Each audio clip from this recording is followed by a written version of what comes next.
Today is Connor's first birthday. He was born 1 year ago at 1 pound and 10 ounces at 27 weeks. And he had a very complicated pregnancy and a fairly complicated delivery, postpartum course, and then he was admitted to the NICU. The day he was born with several complications that followed after. I diagnosed myself with preeclampsia on Valentine's Day last year, and on the 19th I was admitted here for a complication of pregnancy called HELLP syndrome, and I was delivered the next day after we got some medications on board to help with his delivery. So as soon as he was born, everything seemed to go fairly smoothly for the first couple of days, and then when he was 4 days old, they noticed that his abdomen was beginning to distend a little, and that continued. It never got any better.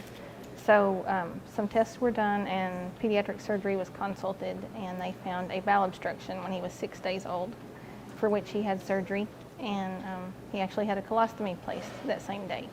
When he was 3 weeks old, he had to have a PDA ligation because he was having pulmonary hemorrhages. And during his NICU stay, he had multiple issues. He had multiple blood transfusions, sepsis workups. It just seemed like one complication after the next, not a smooth course at all. The staff here was absolutely wonderful. It always seemed like, especially as primary nurse, I keep telling her all the time, she was always one step ahead. She could always tell me exactly what to expect next, and that helped me out so much because I always want to know exactly what's going on. I want to be in control of things, and she just helped so much, and everybody was so supportive and really encouraging in some really, really bad situations. It makes everything that we do in the NICU on a day-to-day basis worthwhile, honestly. We all honestly don't get to see a lot of our kids come back a lot, so when we do and we see babies like Connor, it just makes everything come full circle for us, because the NICU is more, you're taking care of someone's baby. That's their precious gift from God, and as a mom myself, I know how important that is. And if I can be that support person and help moms like Misty, when she's going through such a rough time, to feel a little bit more at ease, and if I can say, okay, here's the worst case scenario, here's the best case scenario, let's pray for something in between. And we've said that a lot.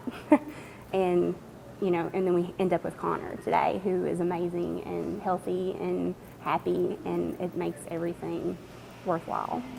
Well, when you're looking at things, when you haven't really experienced it yourself, you feel sympathy, and you just really feel for people going through certain situations. But once you go through it yourself, you really have a better understanding of what they're actually going through, everything from physically to emotionally. It's very, very challenging, and I feel like it's made me a much better person and a much better doctor after this experience.